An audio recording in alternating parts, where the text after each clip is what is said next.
So, willkommen zurück zu NieR Reincarnation. Und dank der aktuellen neuen Kapitel, die rausgekommen sind, konnte ich endlich nach langen Farmen auch den EX-Charakter von Yu freischalten und somit seine Geschichte. Und die schauen wir uns natürlich jetzt mal direkt an.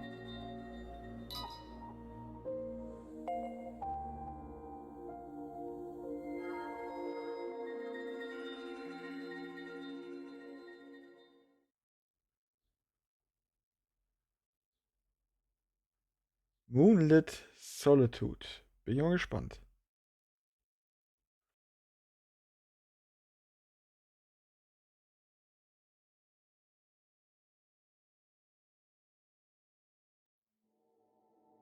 The city is an empty gray expanse. A uniformed group marches through the rubble-strewn streets, a 20-person platoon dispatched by the organization. One boy, quiet by nature, walks behind the rest. His eyes suddenly drop to his feet, and what he sees there steals his words away. White powder is strewn over the pavement, blown here and there in the wind. It is salt, but this is no ordinary mineral. This has come from human corpses. White chlorination syndrome. Those afflicted by the disease find their fate in one of two ways. One, their bodies turn to salt and they die. Two, they lose themselves and become monsters called Legion. The quiet boy makes a sound then, a small yip. In an attempt to avoid the blowing salt, he has lost his footing, but he does not hit the ground. A uniformed girl behind him grabs his arm, effortlessly keeping him upright. Shocked by her strength, he opens his mouth to thank her. But her mouth widens in a mischievous grin, her crooked teeth on full display. You tripped on nothing there, man. God damn, you really are the feeble kid. The boy draws a breath to reply, but finds himself too intimidated to speak. Cut it out, says another girl as she twirls her red hair with a finger. Us rejects need to get along. The girl with crooked teeth turns her savage gaze towards the redhead. Who you calling a reject? You? Me? All of us? Haven't you noticed? This platoon is made up of underachievers. She speaks the truth. The platoon is comprised entirely of rejects. This mission is their last chance to remain with the organization. But the girl with crooked teeth does not accept this. I bet the people up top are worried about the reject platoon, so they stuck me here as insurance. The platoon's mission is to venture into an unexplored area and find a specific individual. Said individual is a researcher. Eyewitnesses claim that though he is afflicted with white chlorination syndrome, he retains his mental faculties. They must find this man. If they do not, the platoon will be out of chances. Hey, come on, says a small boy with uneasy eyes. Stop fighting. This boy knows the girls will argue forever unless he intervenes. His voice is nasally, his eyes twitch. He is the very picture of a coward. The girl bares her crooked teeth at the cowardly boy and hisses, sending him scuttling away. The quiet boy gives the rowdy trio a sidelong glance. Sighing, he turns his gaze to the sky and examines the gloomy violet cloud that hangs low over the city. It's coming.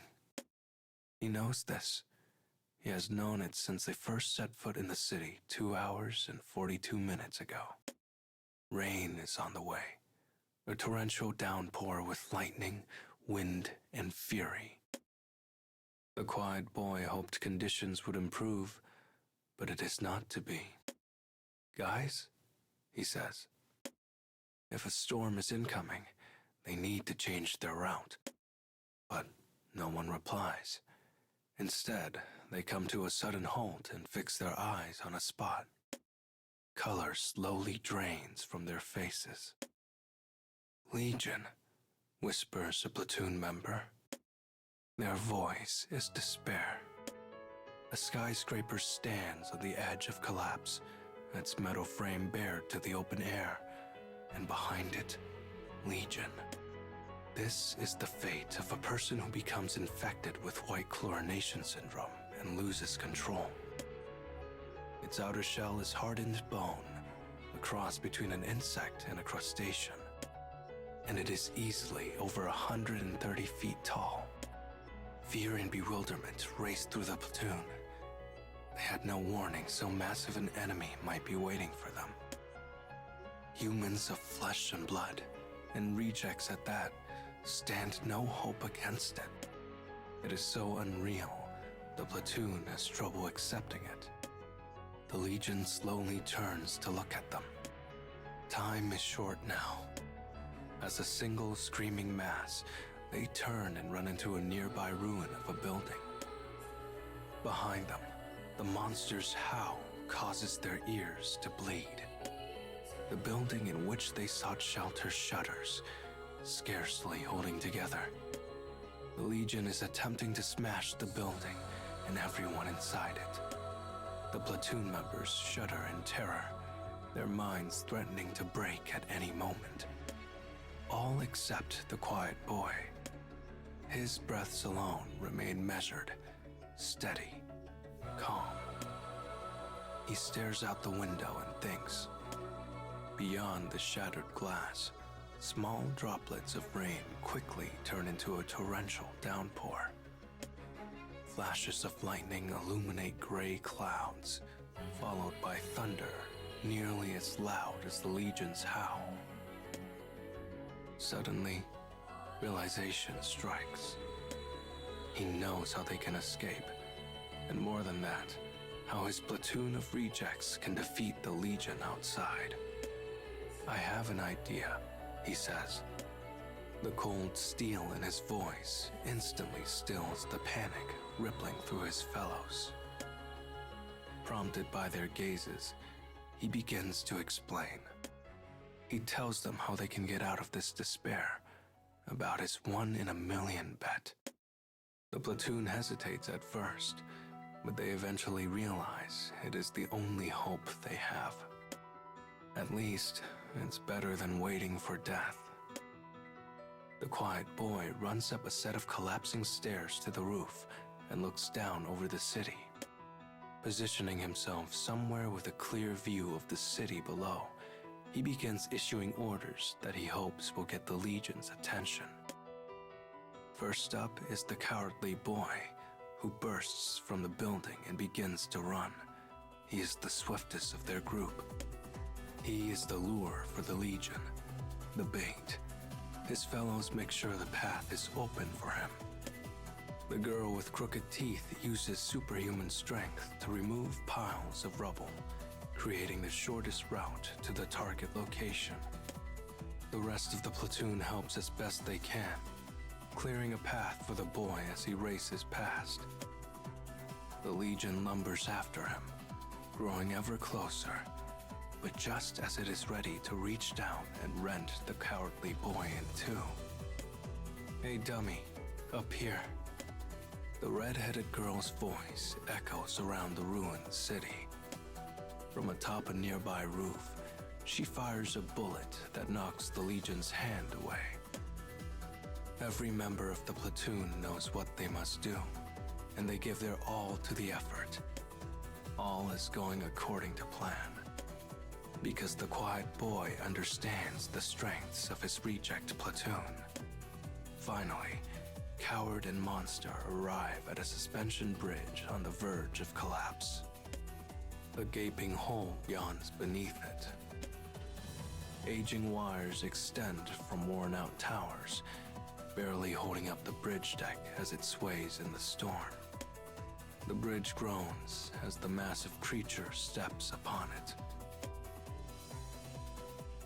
A flash of lightning streaks across the sky, covering the empty city in blinding white light.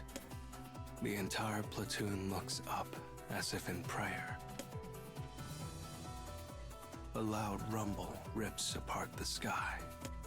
Lightning has struck the bridge's supporting tower. Wires twist and snap as the deck begins to give way. The cowardly boy dashes across the undulating surface and leaps to safety. But the Legion is not so coordinated, and it stumbles to the side. As it does, the bridge finally gives way, plunging stone and wire and beast down into the abyss. It wails as it falls, giving voice to madness. Though it is unlikely to be dead, the Legion will not be crawling up anytime soon. The platoon rejoices at the quiet boy's brilliance. He knew lightning always strikes the highest point, so he had them lead the Legion to the bridge in hopes a bolt might strike one of the towers. It was not so much a strategy as a last gasp, yet when he proposed the idea, everyone trusted him completely. There are no casualties. The reject platoon lives on. And in that moment, they all begin to praise their newfound savior.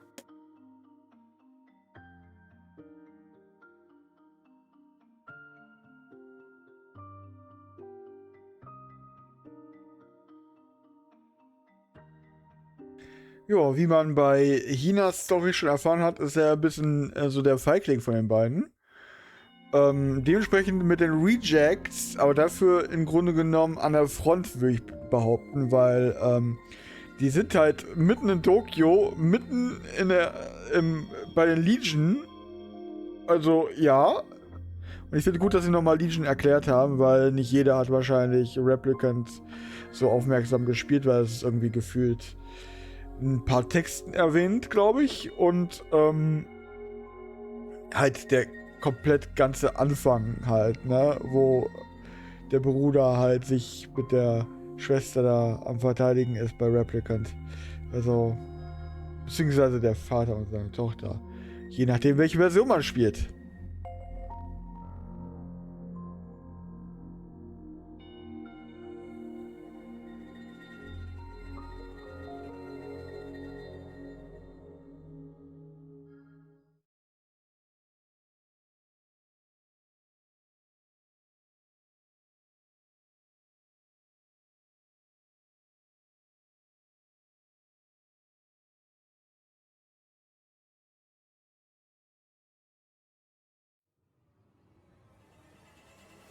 A platoon of rejects has been given a mission. They are to find a researcher who is afflicted with white chlorination syndrome, yet retains his faculties. On the way, an unexpected enemy appeared, a monster known as Legion.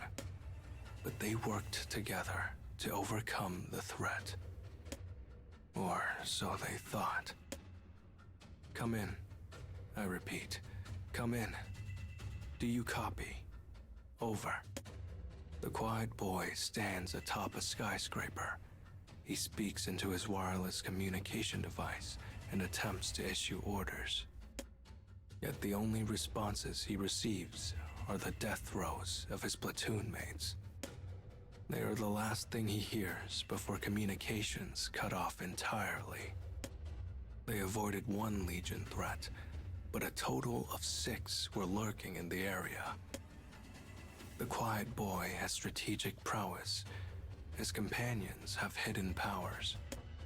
Yet a mere 20 of them cannot hope to take out multiple Legion.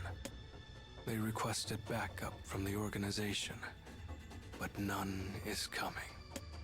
They are cornered now, trapped, doomed to annihilation. He hears his companions screaming for help before Legion howls drown them out. Unsure what to do, the boy stands frozen. He prays this hell might pass him by. A sudden quiet descends like a hammer. The rampaging Legion goes silent. Then they whirl about as one and begin marching away. They retreat before cornered prey. The boy does not know what is happening. Regardless, it is a miracle. His prayer has been answered. His surviving platoon mates slowly make their way to him. They cradle bloody corpses in their arms, remnants of their fellows. 13 corpses lay on the floor of a ruined building, including that of the cowardly boy.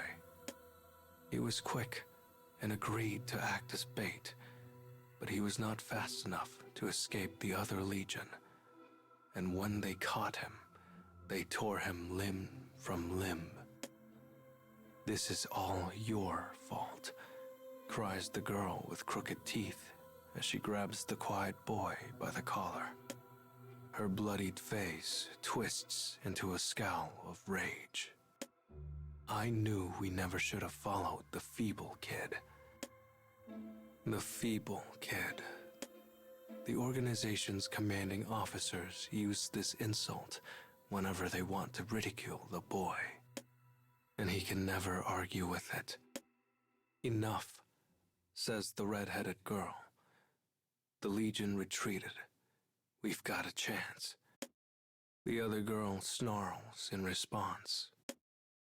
You know they only retreated because they were responding to something, right? The girl with crooked teeth's lips tremble in fear. This means there might be a red-eye nearby.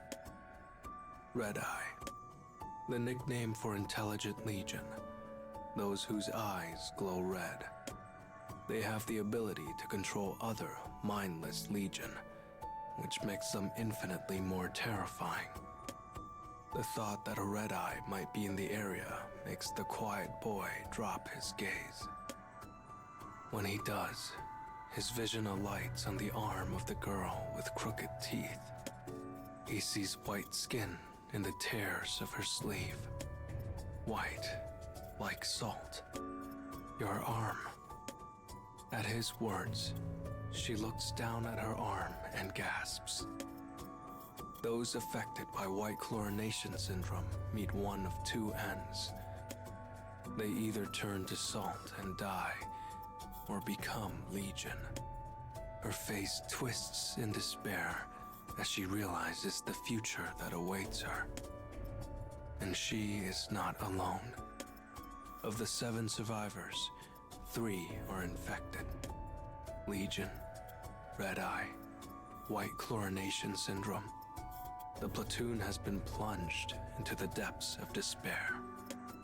But there is one hope.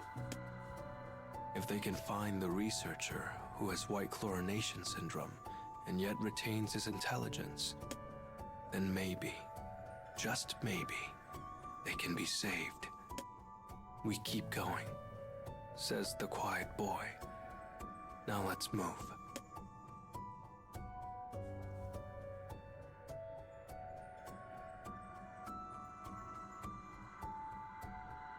Jo, somit ist sein Squad zum Scheitern verurteilt, weil sobald die sich verwandeln, haben sie noch mehr Probleme, I guess, aber ja, nette Story bis jetzt.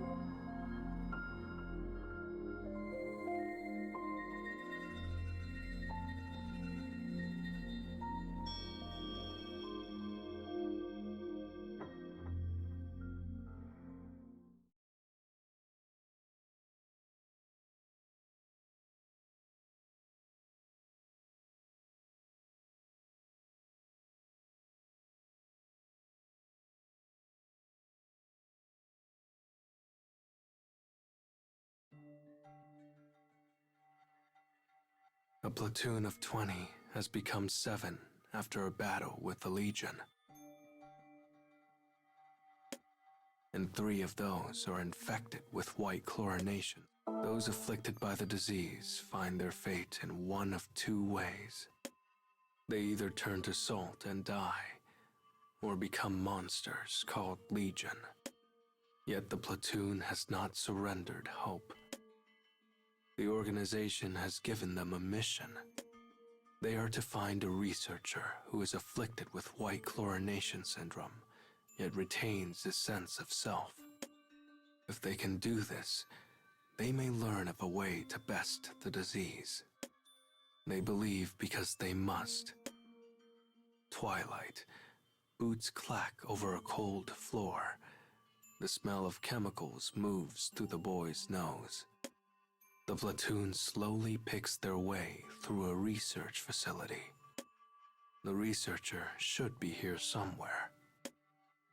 They were lucky not to encounter more Legion on the way here, or the red eye that controls them.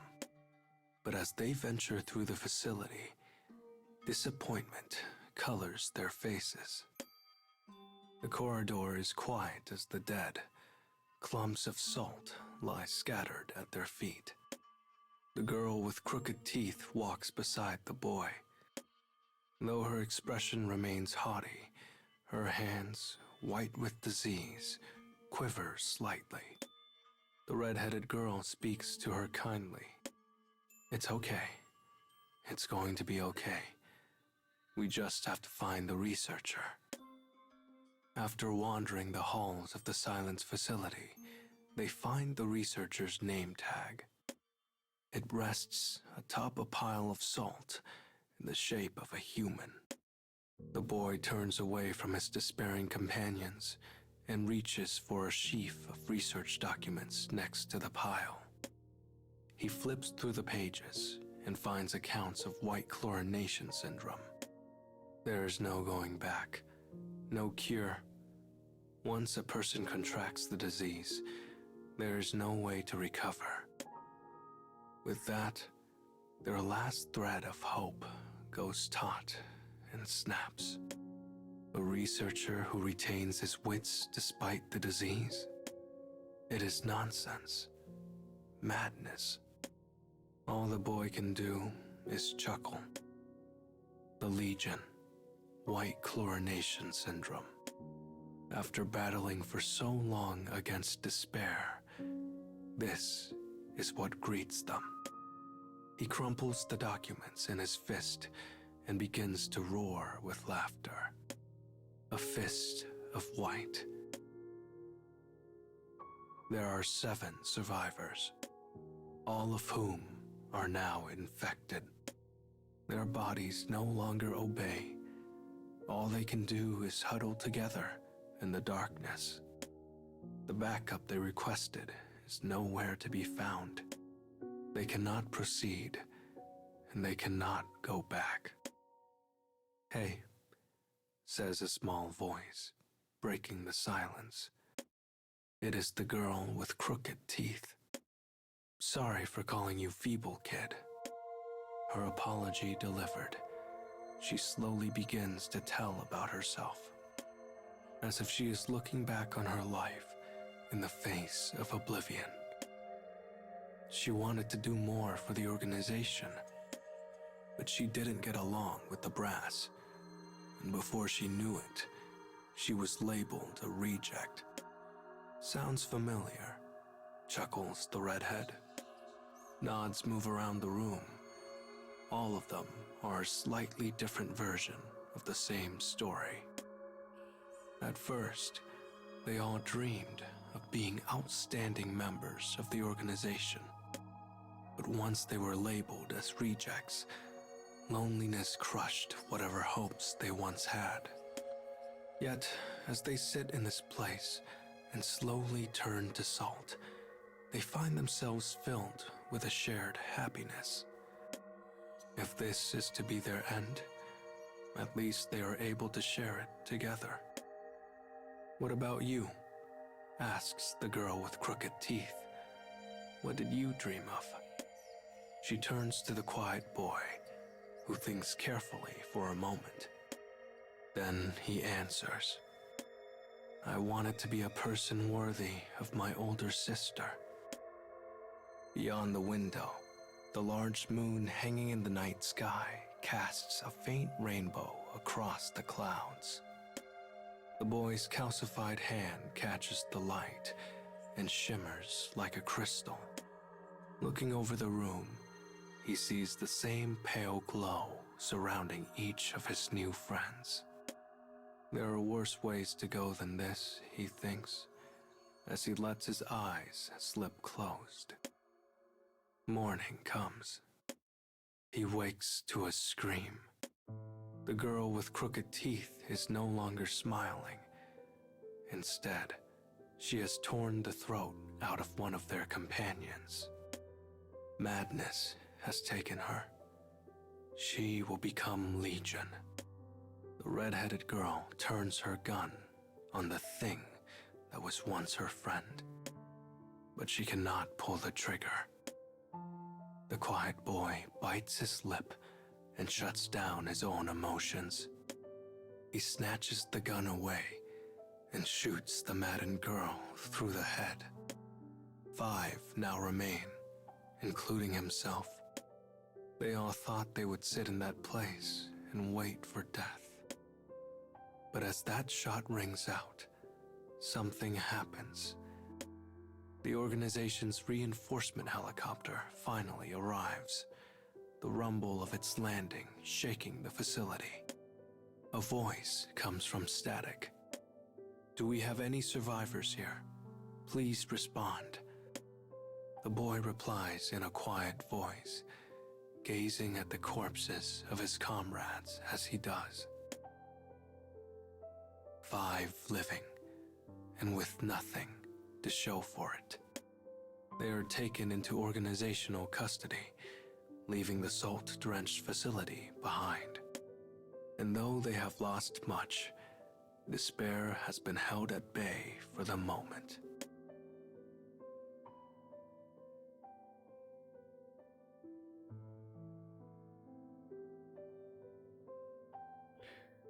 Es ist erstaunlich, dass sie die überhaupt mitgenommen haben. Ich meine, die sind doch alle jetzt infected, oder nicht? Und da es keine Heilung gibt und die sich halt verwandeln eventuell und Leute töten, ist das nicht irgendwie gefährlich, die wieder mitzunehmen? Komisch. Verstehe ich jetzt nicht.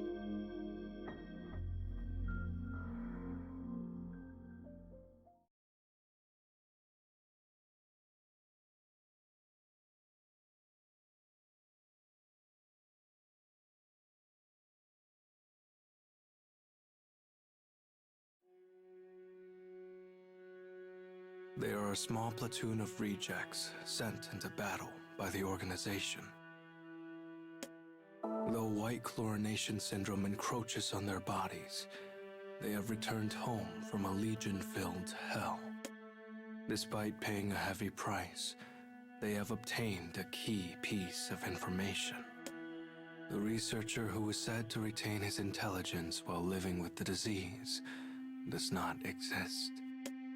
Once it is contracted, there is no way back. In a deep recess of the organization's base, the boy lies on the floor of a cage. His skin is white, frozen. He can no longer move. The disease has almost reached its end. How did things end up like this? After risking their lives for the mission, all that awaited them were endless tests in a cramped and filthy cage. Dimly, the boy hears a woman scream. He slowly turns his gaze outward. A 4-limbed monster thrashes wildly. She used to be a girl with red hair. How did this happen? He hears more sounds, a door opening, boots on cold tile. The boy's commanding officer and subordinates have entered the room. He stares at the monster as it thrashes. This experiment is a failure, he murmurs. Kill it. There is a gunshot, and another, and another. Each time, the monster's screams shake the darkened room. By the time it falls silent, the boy's vision is bathed in red. Words of animosity choke from his whitened throat. I hate you. Their mission had been a lie. The researcher had been a lie. The mission's true objective was to send the platoon into unexplored areas to see if they would catch white chlorination syndrome, at which point the organization could observe its progress. The red-headed girl had figured it out some time ago. After being taken off to one room or another, she'd gone a look at some files. The night she told him, a large moon had hung in the sky, just like the one he'd seen above the research facility. She quietly tapped on the ground as she spoke. We're experiments. That's it. That's all. The boy did not believe her at first, but now he understands. They were just cogs in a great wheel of deception. I have to thank you, says the commanding officer. He stares down at the boy with cold eyes.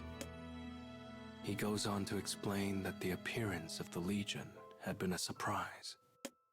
They thought the platoon would be wiped out, but when the boys saved them, the mission, the experiment, was able to continue. Sadly, concludes the officer, we have fewer samples than initially estimated. The boy does not know how long he has been here. As his body weakens, his hatred grows. It is an angry emotion. Red. We just wanted to do our best. The officer tilts his head at the words. What are you talking about, feeble kid? You did do your best. These experiments will serve our better personnel quite well indeed. The smiles of his companions flashed through the boy's mind. They all dreamed of helping the organization, but now those dreams have been scattered to the winds. In that moment, something snaps deep inside the boy. The light in the room turns red. Sirens begin to wail, signaling a Legion attack. Screams echo throughout the base, followed by the wet sound of rotten fruit thrown against a wall. The commander and his men are baffled and afraid. Things are moving far too fast for them to control. Suddenly, the door is torn from its hinges. White aberrations, Legion, tear chunks from fleeing researchers. Meat slips from bone like a glove leaving a hand. Blood, slaughter, death. A feeling settles in the boy's chest as he watches from his cage. It is not fear, nor is it despair. His small, dry laugh slowly grows louder. He guffaws madly as he writhes on the floor, laughing and laughing until he is covered in blood and vomit and bile. The feeling is delight. These people had ridiculed him and his comrades, called them rejects, toyed with their lives. And now, the bill has come due.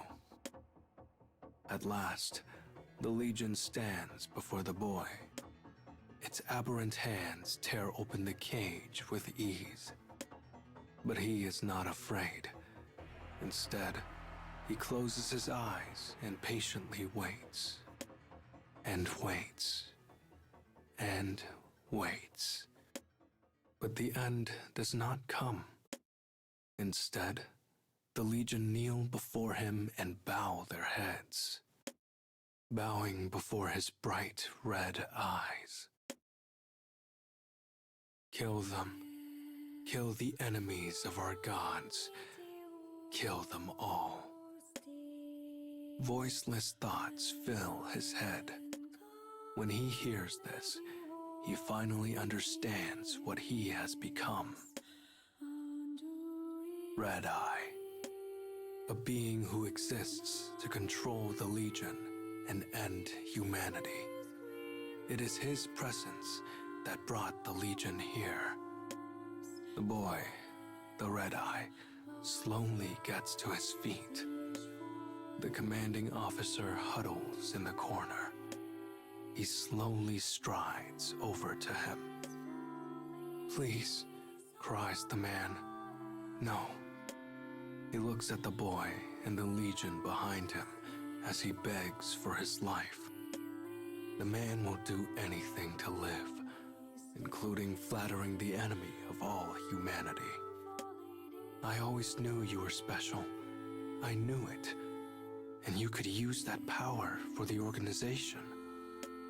You're nothing like those rejects. Nothing." His platoon mates, his friends, were all dead. Yet even now, this man cannot help but trample upon their memories. This would have never happened if you didn't send us into that God-forsaken place. The Legion rips the officer to shreds. The boy grinds chunks of meat beneath his heel as he strides out into the corridor. Legion perch atop unidentifiable corpses, bowing to the boy as he passes. He takes them into his procession with a smile. When they find a living member of the organization, he kills them. It is revenge. Revenge for himself and his companions. Revenge for being named rejects. Revenge for being discarded. At last, silence descends over the base. There is no one left to slight the boy. This place belongs to the Legion now. The boy approaches a bowing Legion and gently runs his hand over its body. His crimson eyes turn to the window. The brilliant moon hangs in the clear night sky, shining over the bloody fortress as though in celebration.